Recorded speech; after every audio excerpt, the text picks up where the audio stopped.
question, I'm still no on that. I still very much oppose the idea that anybody could go to the city that they're in and ask for something, be denied it, and just say, fine, we'll DNX and go to the county. So I will leave, I've made my comment, I'll leave it to y'all to make a motion. I want to give each of you a copy of this, and David as well. Regarding this particular zoning request, I wanted to share a few thoughts that I have. To the property owner whose desire is to help provide some affordable housing for this community, thank you. To the builders that work with communities to provide affordable housing, thank you. To the governor of our great state of Georgia, who supports funding this much needed affordable housing to communities like ours across the state, thank you. To our local superintendent of our Gilmer Charter School System, Dr. Brian Ridley, I hear you. To our local Chamber of Commerce, president that supports our local small businesses, as well as our tourism partners, I hear you and your 700 plus members. To our local farmers that work so hard 365 days a year, I hear you. To our local restaurant owners who have invested not only their money, but their hearts and hours of hard work to serve this community, I hear you. To the HR directors from our largest employers in the county, including our very own Board of Commissioners, Pilgrims, and the Board of Education, I hear you. To the Georgia High Country Builders Association and the hundreds of tradesmen and women that represent them by repairing our homes, building homes and roofs daily for us, I hear you. To our local Family Connections Director that sees the needs of our local families firsthand on a daily basis, I hear you. To all of the widows or single seniors in our community that have reached out to me nervous because they cannot maintain their home on their own, or want to downsize but cannot afford to sell their homes because they can't afford to purchase a new home and desperately want to stay here in Gilmer County because this is where their friends and family are, I hear you. To all the parents whose adult children are still living at home, not because they don't have a job, but because they can't find a safe, affordable place to live here in Gilmer County, I hear you. To the local hardworking men and women that work retail or work our local restaurants, at our local library, in our grocery stores, change our tires, change our oil, assist our local teachers, clean our offices and cabins, and so much more. I see you, I hear you, and you matter. I make a motion that we accept the recommendation by the Gilmer County Planning Commission regarding the application for amendment to Gilmer County Land Use District Map, Coosawhattie Properties, LLC, Tax Map 2067, parcel number 020, at 0 Mountain View Drive, not zoned yet, to de-annexation to R5. This recommendation is conditioned that the Mountain View Terrace project includes a right turn lane along Coosawhattie Drive at its intersection with Highway 515, meeting Georgia Department of Transportation, or DOT, specifications contingent upon DOT's review and approval of the proposed improvement. Second. Okay, well, since we have a motion and a second, we can have some more discussion. The first thing that I want to ask is, I know from our conversations with the city that they are very adamant that any rezoning, any conditions for rezoning should have guarantees regarding the right turn lane. I don't know that there were any guarantees in that particular motion, but so I'm going to ask you, David, what guarantee do we have there? By the way, they won't withdraw their opposition without that guarantee. I thought the motion had a recommendation that it's conditioned that the Mountain View Terrace project includes a right turn lane along Usawati Drive at its intersection with Highway 515. Is that what you're speaking of, Charlie? No, what I'm saying is, even though we put that in there, if there's nothing in there about,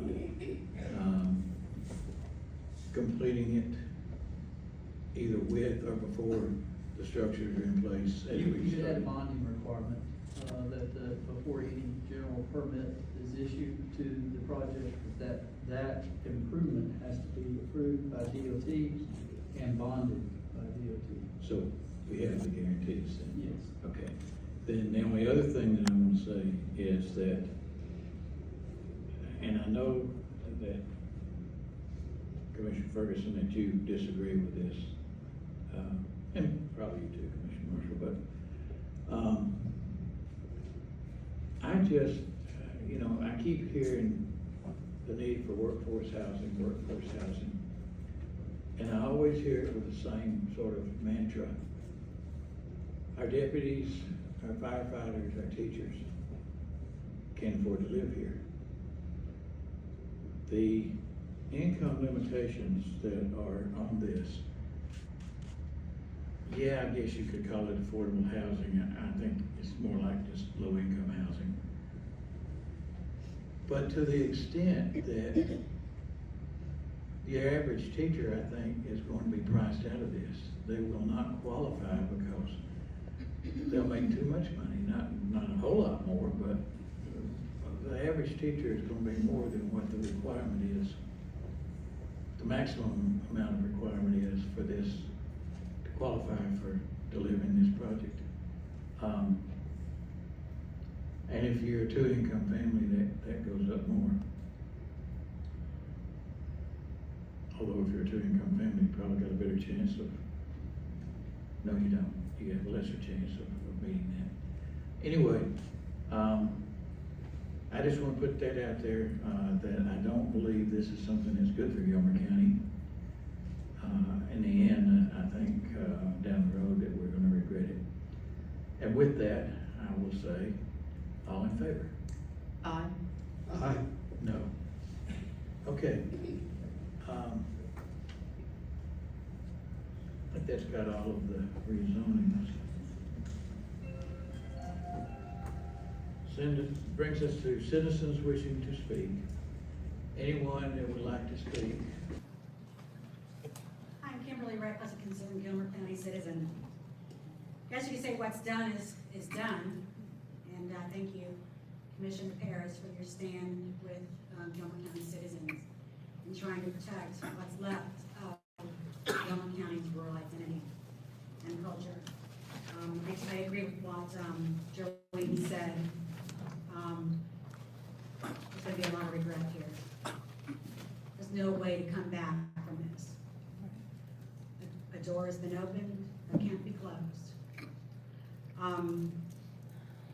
What's coming next on the agenda is you're all going to vote on zoning changes that are going to allow Georgia Communities, who is this developer we're talking about here, seeking this zoning on Mountain View Drive.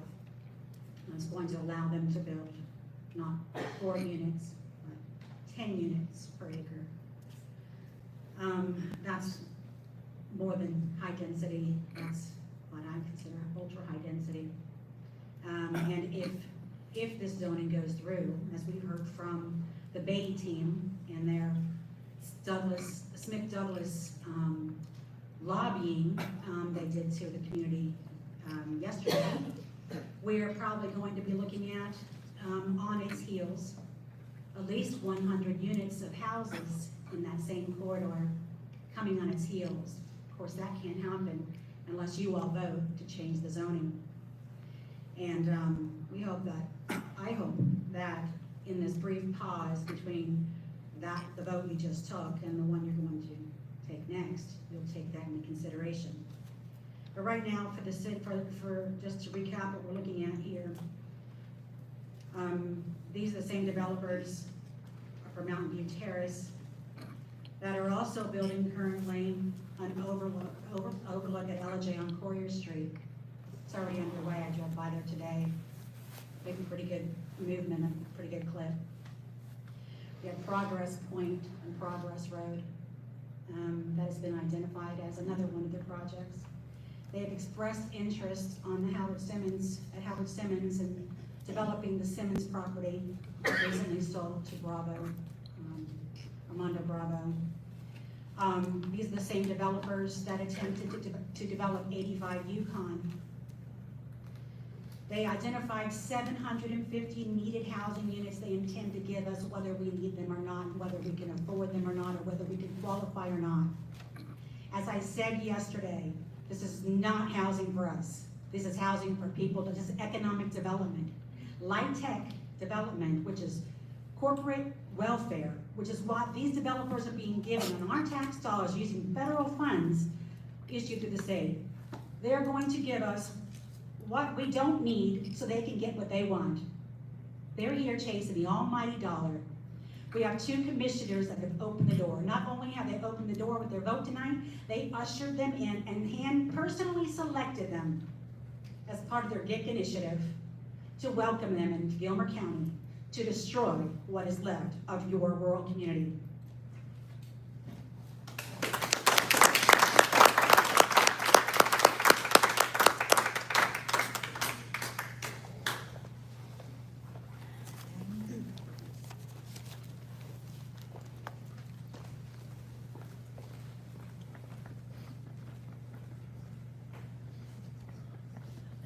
Ellijay or East Ellijay looked like they didn't want any part of this with the housing we've been talking about. And I wonder why. You know, why would the county take it on if Ellijay and East Ellijay wouldn't take it on? Your commissioners? Either a year or 2 years ago, we had big issues in this county with crypto mining, and it got to the point where the then board of commissioners, which I think you're the only one that was on that board at the time, you guys decided on doing it. I think at first a 6-month moratorium, then you switched it to a year moratorium, and then eventually I think you got enough information gathered that you said, no, I'm just not going to do it. So I'm keeping mine short and sweet. I'm going to ask, as a couple people already said, what's going on tonight's already gone on, but I would ask you to really consider putting a moratorium on making any other decisions about additional multi-housing, if at all possible, for 6 months or 12 months, to gather enough information to be able to make I won't say a wiser decision, but a more informed decision, like you did with the crypto mining. You might come to a different conclusion after you get more information, especially after you hear more public views. Thank you. Thank you, sir.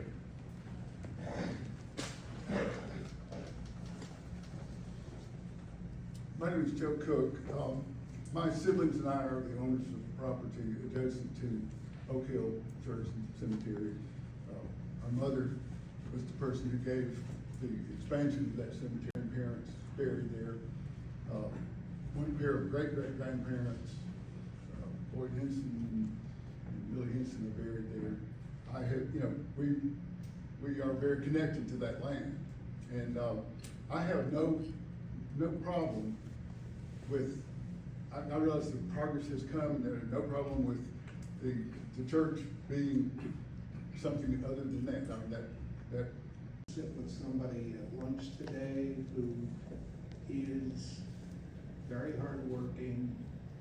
She is wanting to live in Ellijay, has to commute from her mother in Dawsonville, works here, wants to live here, but can't afford the house. She laid the numbers out for us at the table at lunch.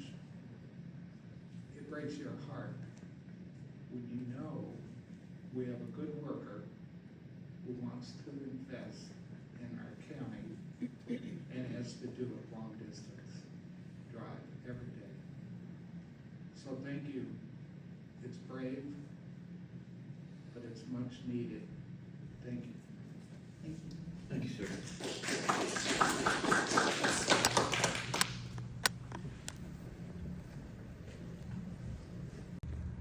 agree, Ellijay, Georgia. Missing in this discussion is that for 2 out of the past 3 years, Georgia Communities has been a declared partner with the Gilmer Initiative for Community Housing. Also not even noted for the record, we have the co-chair of the Gilmer Initiative for Community Housing sitting before us, and we have a past member of close to 3 years, Mr. John Marshall. Doug, let me caution you, we're not gonna get into GICH tonight. I am concerned that this community has not been given access to the same material that GICH is providing to the Department of Community Affairs. GICH has been awarded alumni status. To get alumni status, they have to prove their annual performance. They have to prove a housing plan. Because I believe what we're seeing here is the GICH housing plan. My assumption, because I don't have the documents, I want to see the documents. Georgia Communities has had a long relationship with you. Doug, we're not GICH. Now, Well, if but- your complaint is about GICH, But- you need to take it up with GICH. I plan to, because I've been told by, in an email from the chairman of our GICH, they created no housing plan. That's a stark contrast. Okay, again, that's a GICH issue. No, sir. It's a Board of Commissioners If you have issue. a problem with whether or not GICH created a housing plan, you need to take that up with GICH. Well, if you're acting on that plan without knowing it, it becomes your business. That alumni status is important to apply for the grants and tax credits. One Georgia will need, if we go that route, which was a very fine presentation this week. It's also required, would be probably the deal maker for LIHTC funding. Does this commission not believe it deserves to have the same information that a Gilmer Initiative is sharing with other state entities on behalf of the future of Gilmer County? Good question. These are serious questions. Mm-hmm. It's not to be brushed off. You deserve to know, Charlie. You may not know. You may. I don't know. And I'm a Gilmer resident, and I believe I'm entitled to know what plan is in place, because apparently one is. The other issue I have before us today is the 18-day process that leads us to the change in zoning density for multifamily from 4 to 10 units per acre. That's a 150% increase. Significant. First agenda item discussion I could find was March 24th.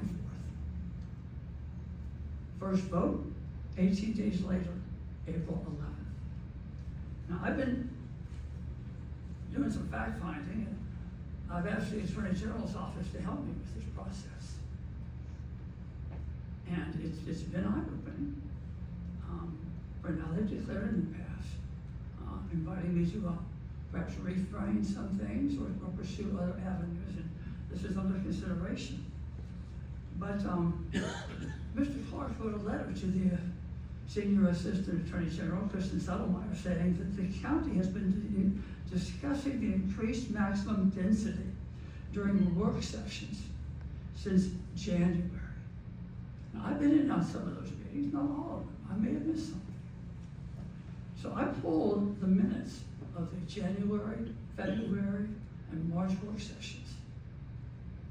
There is not one word that I could find about amending the land use code for higher density, or changing setbacks, or multifamily. I'd like to know what Mr. Clark was referencing in those discussions, because I can't find it. Do any of you recall these discussions? Because I don't recall them, and nor does the written record reflect they happened. This is for the work sessions specifically, January, February, and March.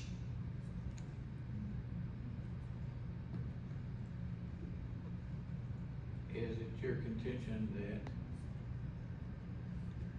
this particular vote is illegal? You may have met the letter of the law, but I don't think you've met the spirit of it, in my opinion. Public hearing, 4 o'clock on a Friday afternoon. You know, Mr. Clark says you are anytime- under no obligation to reflect on what was said at that public hearing. There is no time we could schedule a public hearing and we don't get the same complaints. If we put it in the daytime, we're not, letting the working people do it. If we do it at 4 or 5 o'clock, we're not letting whoever do it. There's no possible schedule that we can come up with that's gonna please everybody. We do try to do it where we can get the most,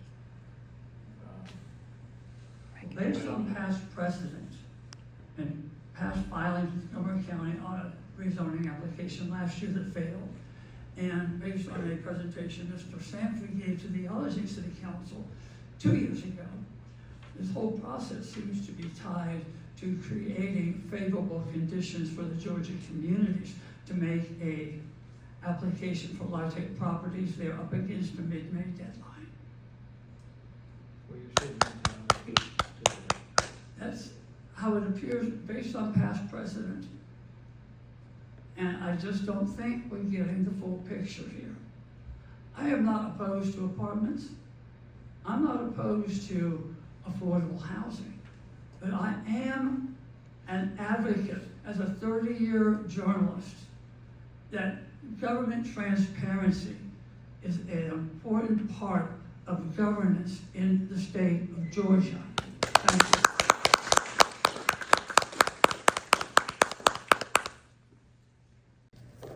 My name's Tom Zavos, and I'm a refugee from Gwinnett County. I read something today that said our government is upside down and backwards. We're supposed to know everything about you, but you don't know a lot, not just you individually, but yeah, individually as well. But you know everything about us. You know what we need. Obviously, you have the Federal Reserve. You took the gold out of the dollar in 1932. Then you have the Great Society in 1965. Again, I'm talking about government, not you personally. You got the Appalachian Development Highway, that's 515. That came out of the Great Society. All these things that are done, but you forgot to ask people what they wanted. You forgot to ask people what they need. Mm-hmm. And if they need something, how to get it. That story I heard in Bible school. You teach a man, you give a man to fish and you need a meal. Teach him to fish. Need Paul Harvey to finish that story. He's got to know what to do with the fish after he catches it. Got to get it off the hook. Scale it, skin it, whatever. So, what are the names of these 90%? You got to have 50 housing units, 90% full. What are those folks' names? Do they already live here?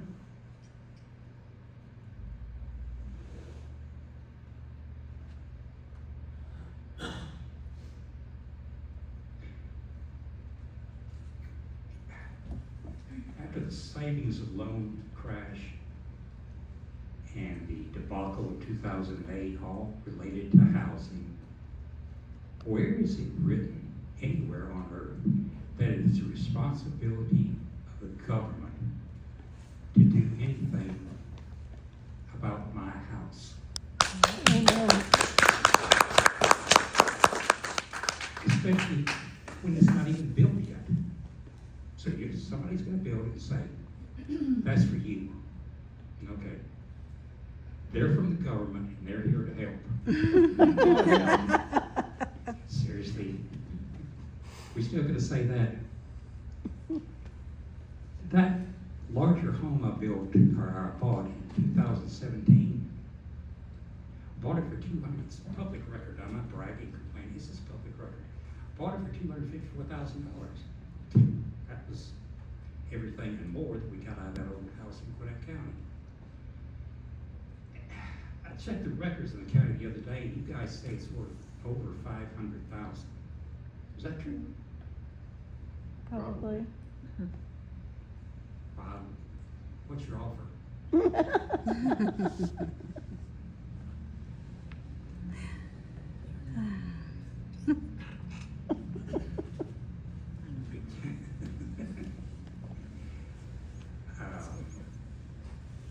Is there an offer? Okay. Suppose somebody offered me $500,000. I don't have to pay real estate commission. And I say, you up it to 525 and we got a deal. And in exchange, I'll rent it back from you for $2,500 a month for 3 months to give me room, give me time to move out. Then they can do what they want to with it. In addition, I'll give 15% of it to somebody who needs housing. Who is it?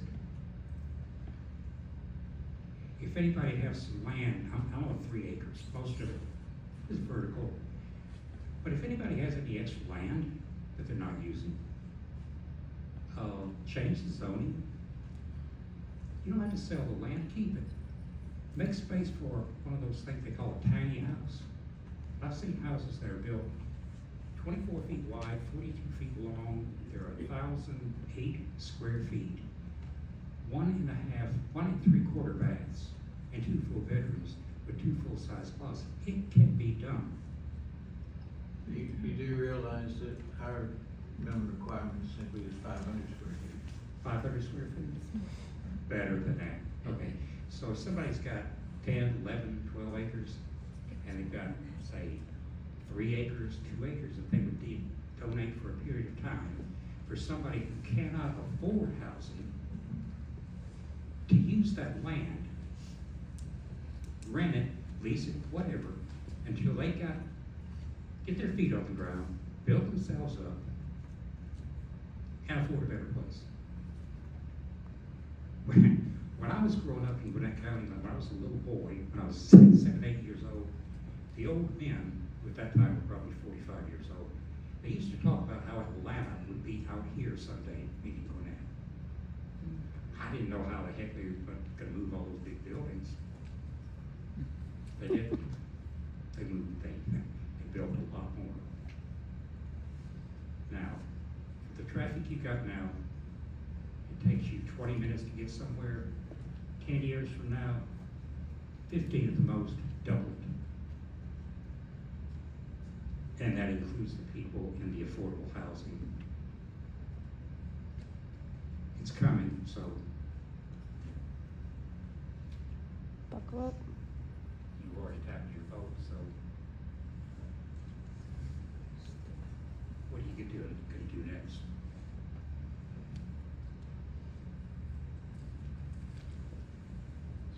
How do you maintain the quality of it after it's built? No answer?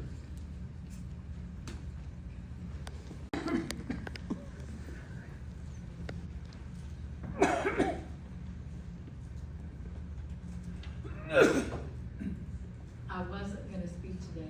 My name is Mary Abernathy, and I'm a concerned citizen of Gilmer County.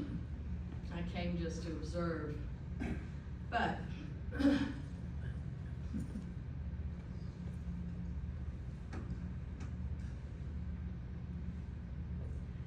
there is a great difference between 4 units an acre and 10 units an acre. Huge difference. And I personally believe that with as few residents as there are in Gilmer County, someone could have gone and asked people, are you planning to live in these new 10 units per acre? That was not done. Nobody asked me. And with all due respect, in observing what has been happening in the meetings that I've been watching online, thanks to Gilmer Citizens Forum, because I haven't been able to attend the last several months. With all due respect, I think that what I'm seeing, and it might be just perception, but I don't think so, is that there are a group of 50 to 70 people who run this county, and it is not citizens like me. I think, with all due respect, Commissioner Ferguson, perhaps you've been listening to the wrong people. The decision was made that will affect Gilmer County not for a few years, not for just a little bit, but for the next 100 years. Whether you like it or not, whether any of us like it or not. I would like to see, when the action on the resolution to change the zoning comes up, to do what some speakers prior to me have said, and put a moratorium on it until you find out what the citizens who live in this county from month to month, day to day, because we are not going to be building housing for our existing firefighters, emergency responders, people. We are going to be bringing in, because this is low-income housing. There's a difference between low-income housing and affordable housing. I will not go into it, but I appreciate Commissioner Paris that you recognize the difference and that you have said no, you do not agree with this particular resolution. I really appreciate that. I appreciate you standing up for it.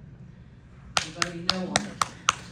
But I want to recommend, and I think this would be wisdom on everybody's part, because there are things that are questionable legally that I've been seeing happen. Just kind of been making notes, you know, where might there be a legal discrepancy here? And I will promise you all, one of the things that is going to be brought to the forefront, if I have to do it myself, and I probably will, is what has been the relationship of this county government with Georgia communities before any of this was put in place. There are a lot of questions about it. So, you know, I'm not making any threats. I'm just saying I'm going to protect the place that I live and that I've chosen to end this fate. I'm going to end my life here, as are many, many other people. And we're going to end our life in a place we don't like what's happened to, and that is tragedy in its greatest sense. But anyway, I just really encourage you as a commission to step back for 6 months. And I understand there's this grant application process that Georgia Communities has to have in place and have into whoever they're going to apply to before May 15th. So there's a great rush to get this through and do it all and change the zoning and all that kind of thing. But you are messing with a lot of people's lives for a lot of years to come. And I think it's worth 6 months to put zoning changes on hold and really, really let people in the community. We say, oh, well, we did the Joint Commission, we did this, we did, you know, we looked at the zoning, everything. A certain few number of people who run this county did that, not the people like me who live here. That's right. I'm gonna ask that we not have disruptions, please. Yes, thank you, please don't interrupt. But anyway, I'm greatly grieved. Greatly grieved about how this whole process has taken place. I've only been able to observe it watching videos, which I'm greatly appreciative of.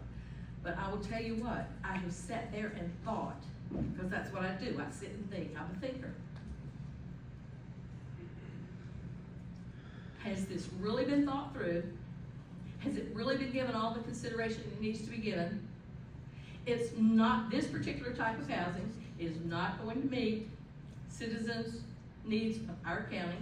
And then there's the infrastructure issue. We can't take care of what we have now throughout the county, countywide. And yet we're gonna add all this new stuff inside the cities. It's borderline, if not actual, insanity to think we're gonna move forward, take on different, huge amounts of responsibilities for infrastructure, policemen, firemen, equipment for these things. And yet we struggle from year to year to have enough equipment to keep the roads in place when we have a bad storm. So anyway, my main pet peeve tonight is to come before the commission and say, when you do take a look at this resolution on the land use ordinance, plan and the zoning, that for goodness gracious sake, exercise some judgment, take a step back and say, let's take another look at this before we mess up lots of stuff. And I mean, this is deep stuff. But I do think my basic stance is that there are a few people making major decisions for a lot of people in the county that they've never ever considered. Thank you, ma'am.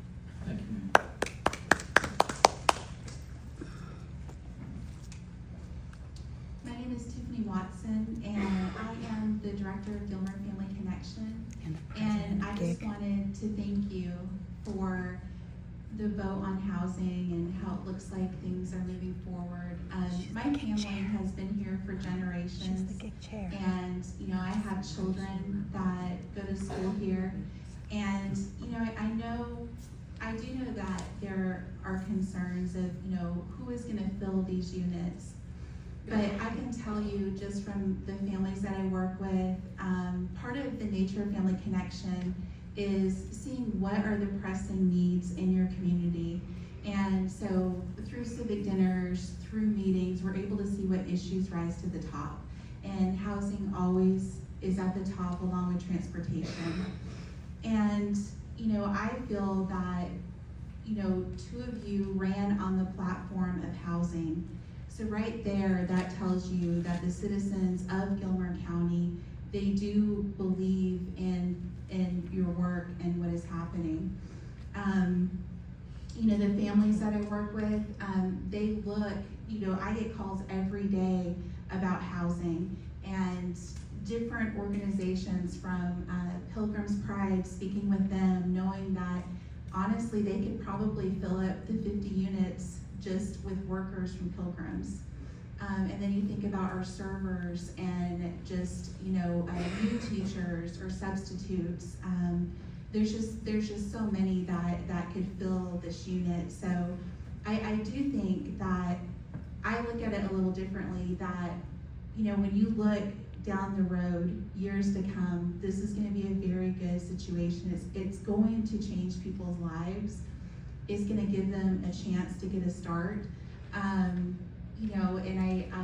I just feel really encouraged with what is happening, and I want to thank you all for serving. I can only imagine how difficult it is to be in the public eye. Sometimes people are going to agree with your decisions, sometimes they're not. You can't ever please everybody, and I just appreciate you for stepping up, and I fully support this, and I just thank you. Thank you, ma'am. The other GICH person. Pickens County on 136 and over through Fairmount. While I was doing that, I passed two Gilmer County Sheriff's Department's cars coming to Gilmer County in Pickens County and in Gordon County. And then while I was coming through Fairmount, I noticed a home there that had a Gilmer County squad car, Sheriff's Department car there. I couldn't help but think, would it be nice if you lived where you worked? If you could afford to find a place where you worked? And so I'd like to say thank you for the strength to be able to vote on this tonight. Charlie, I respect you, even in saying no. It takes strength to make decisions, and it takes strength to have leadership. I'm going to actually use the words of someone who opposed how I feel about this, Mr. Tom Watley, about a year ago. He stood here, he was the last one to speak at the meeting that night. And he told a very moving story. He told a story about how he was a police officer in Florida, and he couldn't afford to buy a home, so he rented an apartment. And I was sitting back there thinking, he's in favor of this. This is great. We got his support.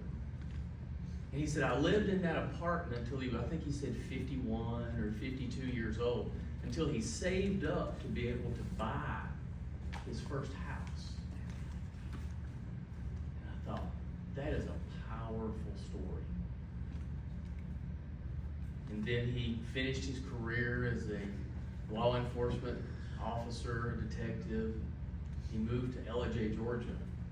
And then he proceeded to say, we can't do that here. I thought, that's a little hard for me to swallow in the stomach. For someone to say, it's for me, but it's not for thee. And so thank you very much for allowing this tonight. Thank you for the strength, all three of you, to make the vote that you made, to see that Gilmer County can move forward and have the strength throughout its economic cycle to support everyone here that's in this room. Thank you very much. Thanks, sir.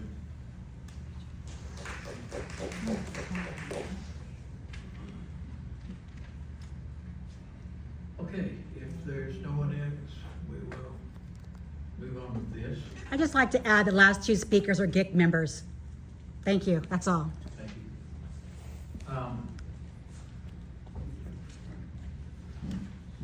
Next item is action on resolutions. Oh, I'm sorry. Yes, sir.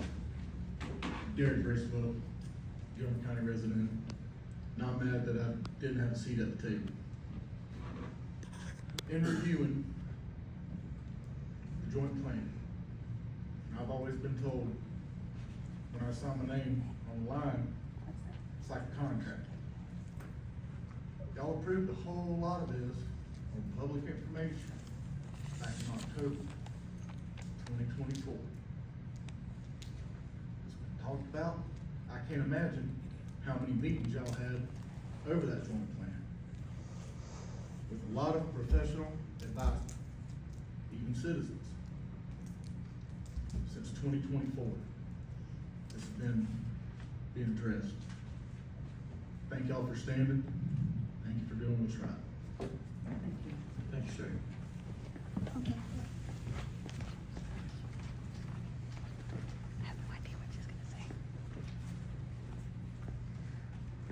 Diane Stromberger. I'm not opposed to apartments. I am opposed to what y'all are about to do in the 10 units per acre. I did a search of the surrounding counties. 10 units is well above everybody around us. I wish I had my paper in front of me, but I believe Fannin County is only 8, Pickens is only 8. Murray County goes down to 6 or 4, I can't remember. Dawson is 4 or 6, somewhere around there. So I've been asking, because I know that Georgia Communities is a preferred builder, developer of the LIHTC, the low income housing credit, which is a federal funding. I've been asking, well, what's their requirements for zoning, for them to move into our, why are we being targeted to change our zoning when, if you think about it, 10 units per acre is considerable for our rural community. I don't think it matches our culture here. I don't think that we need 10 units per acre, maybe, 6 or something. Maybe increase it just a little bit, not what Joanne say, 150%? Or was it Doug that said 150%? That's a huge increase just in one fell swoop. I'm very angry about the adoption for the rezoning over here on Mountain View, because he said right here at this podium that he is submitting plans, which that application was not complete, I do not believe, because it specifically asked in that application how many units was the multifamily, because it says, are you applying for multifamily? It says yes. And then the next question is, how many units? That was left blank. It looked like somebody had taken a whiteout in the copy that I had received and whited it out, which is something that I got from Edwina. So I think there is not a unit number listed on that application. So at that meeting, at the planning and zoning meeting, I asked, how many units? I also brought to the table about the income requirements, which is well below our teachers, that's what I hear Carlene talking about, is that these apartments are gonna be, or this housing is gonna be for our teachers, our firefighters, which someone just came up here and talked about our firefighters and our cops, that's what this housing is for. This housing with this LIHTC or low-income housing credit prices out those incomes. So, I'm not saying that we don't need the apartments. I think we're going about it the wrong way. I think 10 units per acre is well more than what we need in this county. We don't need that many. I mean, Mr. Marshall, how many units do you have on your property? You've got apartments. How many units per acre on yours? I have 26 units on 2.4 acres. So I just don't think it's something that we need. Thank you. Thank you, ma'am.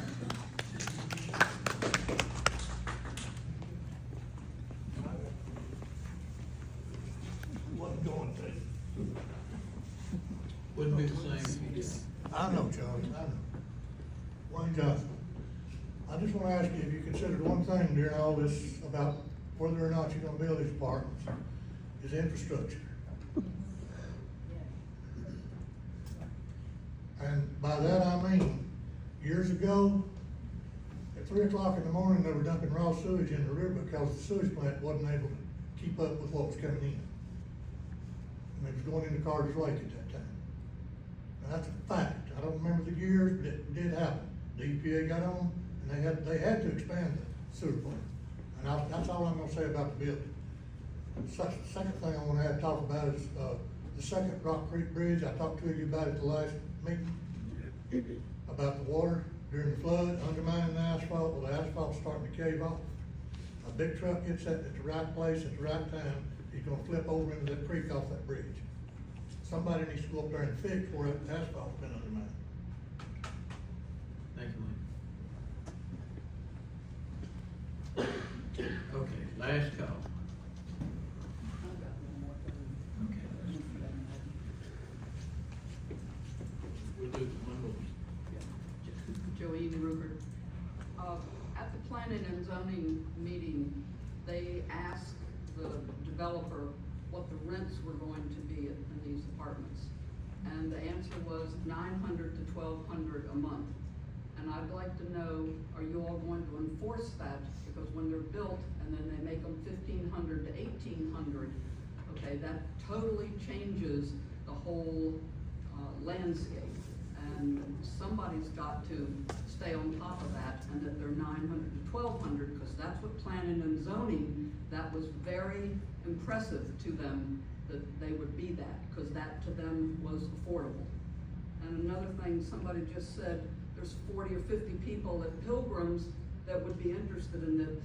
The starting salary at Pilgrims is $17 an hour, and for a 40-hour work week, that's $35,360. So they barely qualify for the one-person income apartment. There's no way they'd qualify for a two-person household. So that's what our problem is, that everybody thinks all these people don't have any money. And I agree everybody's hurting, and I'm not opposed to apartments. I am all for apartments. It's letting someone build them with an income cap, because our people are not that poor. They have trouble with how to live in this environment, but putting in low-income housing where you're gonna have to bring people in that qualify, that will put a drain on our food bank and on our medical facilities and everything else. I just don't think that you've thought about that or done the math. And one other thing, the right turn lane at the bottom of Kusawati, that's nice. But if this is for our citizens, a lot of them are gonna be turning left. You can't turn left now. They want the right turn lane because it takes so long to turn left. It's very dangerous because there's so many people turning in there.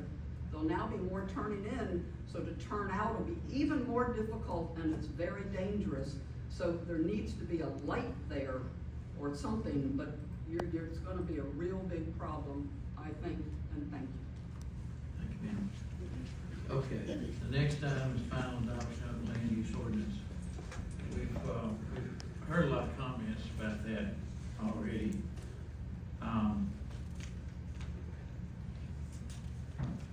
When this first came about to me,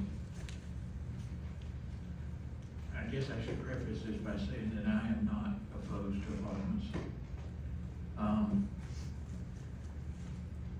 I don't see how any rational builder can build apartments at 4 units per acre.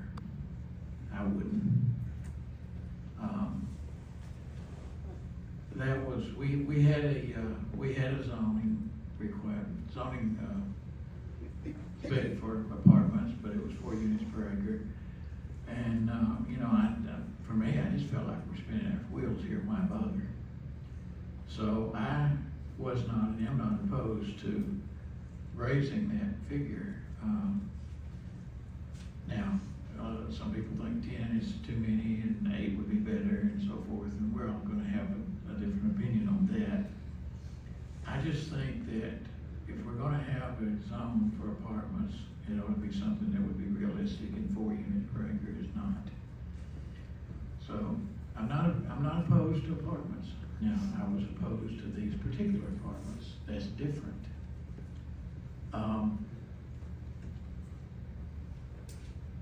One of the things that I would like to mention in terms of some of the comments that have been made, and I made my feelings known that the cap on this is one of the big reasons I'm opposed to it. And Joey, to your point, I really believe, and I recognize that there are people here who struggle and have a really tough time finding anywhere that they can live, that they can afford to live. I think for a lot of those folks, 900 is going to probably be difficult for them. And I wish there was some way to fix that. But if there is, it's beyond our capacity. But I really believe that the primary problem is not so much affordability as it is availability. What I hear more so than I can't find anywhere I can afford to live, to rent, is I can't find anywhere to rent, basically at any price.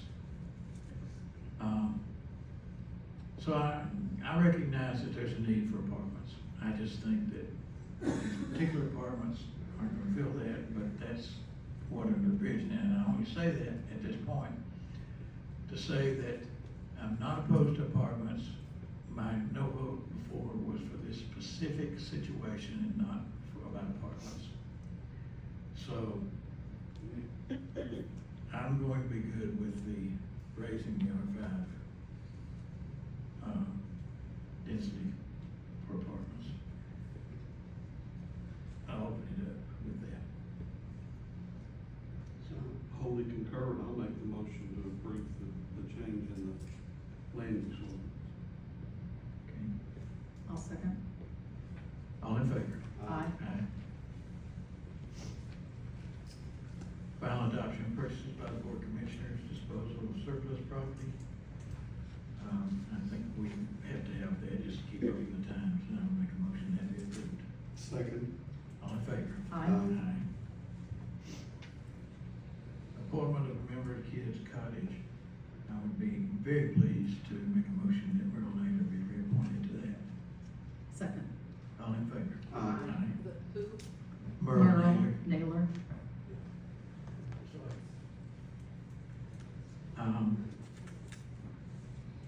Discussion and possible action on the annexation request in parcel 2067025.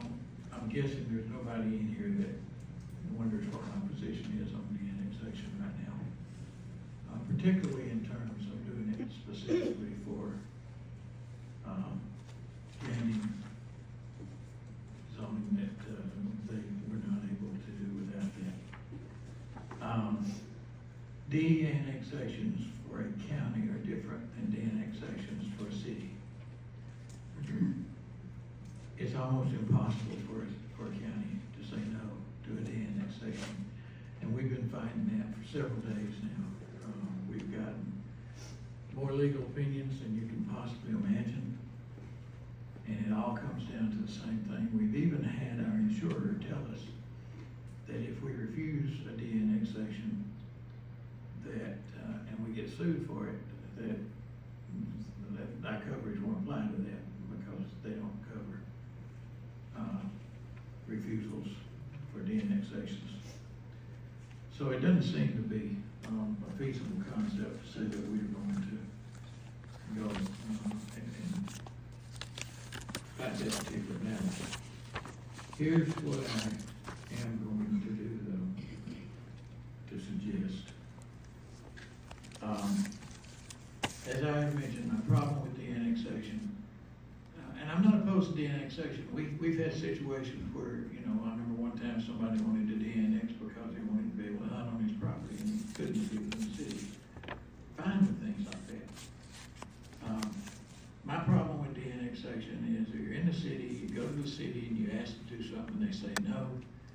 I don't want the automatic response to that to be fine, we'll de-annex, we'll go into the county and then into the state.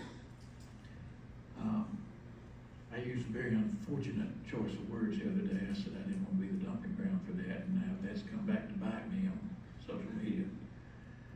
So I modify that and just say that I don't believe that Gilmer County wants to be the default for people who are not able to get what they want within the city. I don't know if that's kinder and gentler or not, but sounds better. And I'm sure I'll be reading it. That said, I think the problem is people who are wanting to de-annex specifically to do things they couldn't otherwise do. I'm going to make two motions, and I hope I'm not putting you on the spot. I think we've had some conversations about some of this. The first motion that I'm going to make is that we do a moratorium on any rezoning requests from any property owner where that property has not been within the confines of the county for at least a year. And I'm going to do that so that we'll have time to come back with a more permanent solution. Will you state your motion again?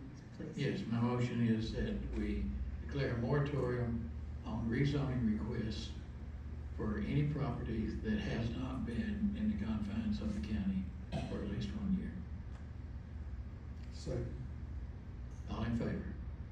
Aye. No. Okay. My second motion is we need to codify this. So I am going to make a motion for an ordinance creation, I guess it would be, rather than a change. This says the same thing. No, that we will not accept rezoning requests for any property that has not been in the county confines for at least 1 year. And that's in form of a motion. Is that repeating what you just said? It's the same thing, except the first one was a moratorium to give us time to implement the second one.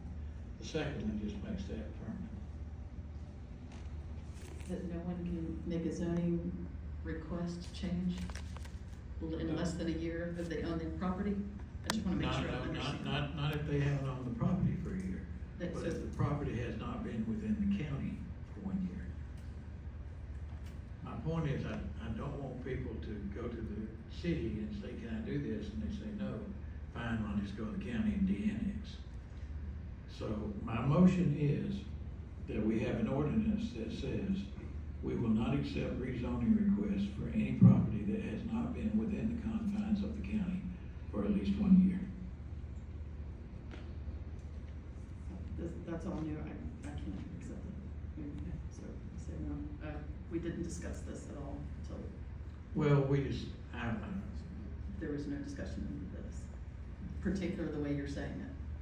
there may not be discussion the way I'm saying it because I've looked at the evidence on it, but. Okay, so. And that's fine if you're opposed to it. John, if you're not going to do a second, well, you'll just die for lack of a second. I just want to understand that we're not creating an ordinance at this moment. No, I'm sorry, I'm saying this wrong. We're starting down the path. This would be step one to ask David to create the regular process for an ordinance. And so what I'm saying is, when I say creating an ordinance, I should have said we're to do step one of basically what's 3 steps. And then we'll have plenty of time for discussion and Correct. conversation. Correct. I'll second that. All in favor? Aye. All right. No. Now, that leads us to the de-annexation request that's currently in front of us. I don't believe that we have the authority to oppose that. As I understand it, the city still can, but we can't. But with the moratorium, and it's my understanding that I'm not sure they even need any rezonings. So, that may be perfectly fine. I think John may want to speak to that. And to clarify, I don't think this property ever went before East Ellijay's city council. They were never denied anything. And I didn't say that they denied it, I said they still could. That's correct. Okay, All we're doing is saying we're not opposed to it. okay, I think it was said earlier that, okay, okay. Hello, I'm John Jones. I'm a Gilmer County citizen as well. I'm the Targeted Land Services. My company is the applicant or the person that's asked for this annexation to be considered. I represent the property owner for parcel 2067025. If I want to kind of orient you a little bit on that, if you're at Walmart looking straight across Highway 515 at the big, huge, flat area over there, it's about 72 acres there. It pretty much goes from billboard to billboard, all the way back over the hill down to Progress Road on the back side. It's not as wide in the back. Commissioners. John, I'm gonna make an unusual request here. Okay. I'm gonna ask you to hold off just a little minute, let us take about a 7 or 8 minute break, or we're all gonna be embarrassed up here. Okay, that's fine. Okay. All right. About a 7 minute break. Okay, so I was just kind of trying to orient everybody on this parcel. As I said, originally, my boss, my client, had about 77 acres there. 5 of it now belongs to Piedmont, which you see probably pretty close to opening up there pretty soon. But the ownership there is actually in 3 parcels. There's a very small parcel at the entrance where you come into Piedmont, and that was just maintained because we have to maintain the entrance, and that's probably where some signage and so forth is gonna be. So it's less than 1 acre. And there's the main parcel, which is about 62 acres, and there's a separate parcel, which is 10 acres. The purpose for this annexation / de-annexation from East Ellijay request is this. Our potential end user for part of this property is Manor Lake Development. They currently have the senior assisted living up on the hill behind Walmart. Been there for a number of years. However, the area they want to develop essentially is partially in Gilmer County and partially in the city of East Ellijay. We have never applied for any zoning or any change associated with this property in the city of East Ellijay, nor been denied. The only thing that we were denied was, in order, we just really wanted it all be in one jurisdiction, is East Ellijay declined to entertain annexing in the 10 acres that's actually in Gilmer County, which left us with no alternative but to de-annex the other 21 acres. We're just talking about 21 acres here, because it's a 31 acre total development. 21 of it currently resides in East Ellijay, 10 resides in Gilmer County. So that's the gist of what we're coming for. I was unaware until I was just kind of informed on the sidebar here that when you annex a piece of property, it effectively loses the zoning that it had in the city. Is that correct? It becomes like a benign piece of property that has no zoning? Yeah, it's unzoned for purposes of if the ordinance are not compatible. If there's a residential district in the city and there's a residential district in the county and they're similar, then it would not come in. It would come in as a residential district, but the district, I think this piece of property is situated in is a C2, if I'm not mistaken. It's C2, yeah. Yeah. The county doesn't have a comparable land use district like that, so it'll come in. Oh, as okay. Yeah. Oh, I didn't know that, but I will say that we just been out, the property already carries the zoning that the existing Manor Lake development on behind Walmart has. So it's never been the intent, really, I don't think, or at least as far as I know, to seek a zoning change. And that's not really the purpose. It's literally just logistically because part of this development will end up being in Gilmer County already, and the other part would end up being in East Ellijay. And I don't think that's sustainable. I know certainly it would completely duplicate every process to get permits and so forth. I would also like to say that this property, in describing the overall property that's there, the Jello property, at the expense of, I don't think who I represent, but probably whoever had it before them, there's already water and sewer into the internal workings of that property, infrastructure that I believe was actually paid for by who owned the property at that time. There's also a road that runs from east to west across the top of that hill and comes all the way down to Progress Road. You've probably seen it. It's right across from where ETC is. Right now it's just a gated gravel road. That particular road is not part of this.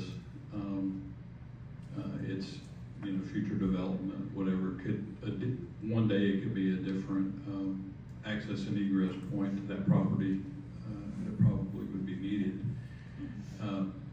However, so that's the nature of it. I was given the liberty by the Manor Lake Development to talk about what it is they want to do there. I'm very familiar with them because I'm the one that helped them get to where they are now, already in East Ellijay, behind Walmart. And I think if anybody's ever been in there, you can see what a high quality senior assisted living area that is. They've been great.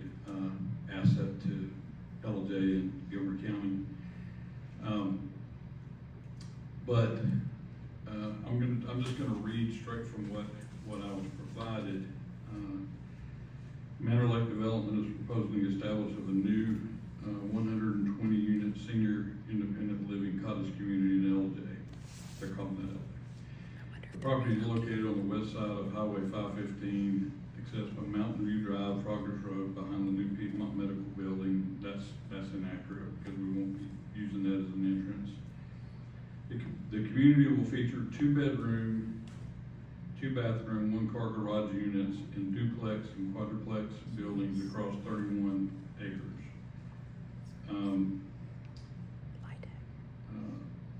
The community will, amenities will have a golf simulator, a sports bar, fitness center, movie theater, card room, art pottery room, pool, pickleball courts, dog park, and activity lawn. I think the pertinence to that is I think one of the biggest concerns that comes up is traffic. The main entrance of this proposed development actually will be on the part of this is already in Gilmer County towards the west end of Howard Simmons Drive, kind of down towards the railroad tracks at the bottom of the hill down there. The idea is to keep it out of the busy mix of traffic that's already there, and where the Piedmont entrance would be kind of a secondary use. And then if we ultimately needed to, if the county wanted us to open up the east-west road that traverses that property and comes out on Progress Road, we always could do that.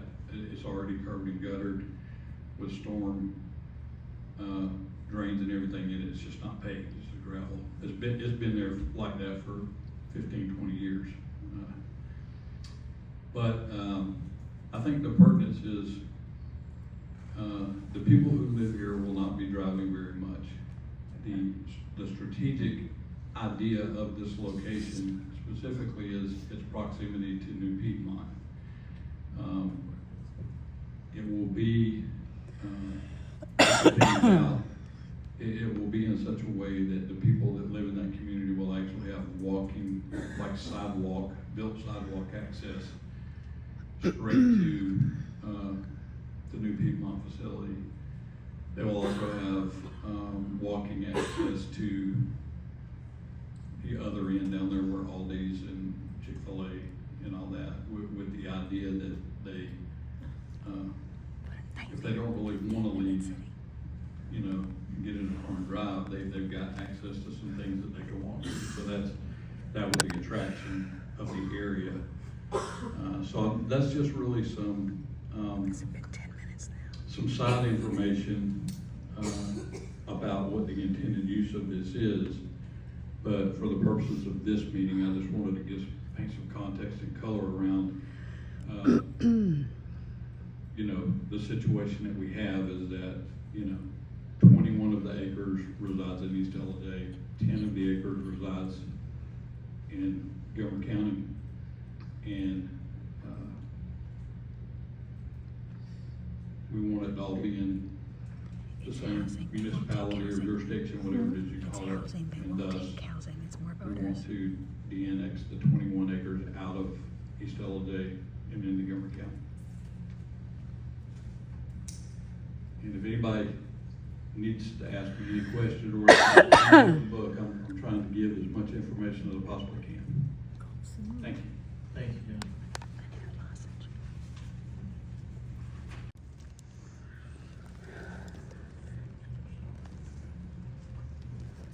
I'd like to make a motion to rescind the earlier motion that was made to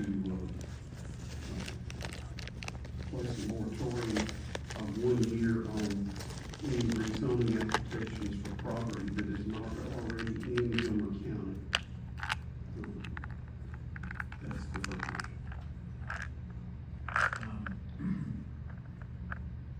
I'm going to second that so that we can have some discussion, because I kind of messed up on that. That was actually not on the agenda for tonight and had not been advertised. I thought that I could do it because we did have the annexation on the agenda, but it's a different thing. So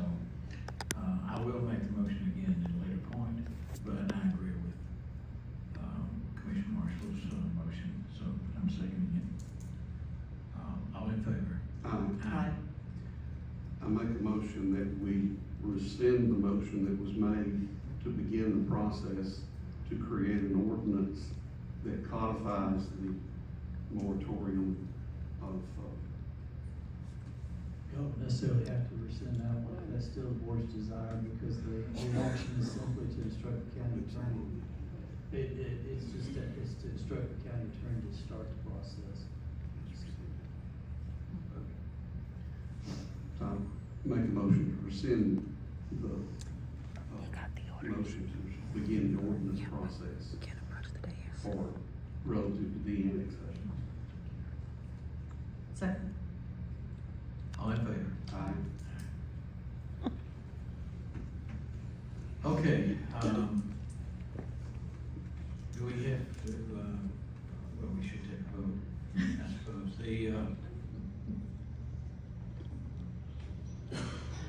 No, sorry, just struggling. It's all good. Okay. I would make a motion that we, notify the city of Ellijay that we have no objection to the de-annexation. Second. All in favor? Hey, Charlie? Yes. Do you want to put the moratorium as to that particular parcel for the issuance of a permit until it is rezoned at a certain date? That moratorium is rescinded, so. On this parcel, this would only, it would only apply to this No. parcel. All in favor? Aye. Discussion of possible action on budget amendments. Cindy? I sent this out to y'all this afternoon, I don't know if you've seen it or not, but this was a invoice for a air conditioning unit replacement for courtroom B that Eric had budgeted in 2024. The work was not completed until earlier this year, like prior to February. So at that point, we could have accrued it back, but we didn't actually get the invoice until earlier this week. So my request is to take the money that Eric did not spend in 24 and just rebudget it for 25.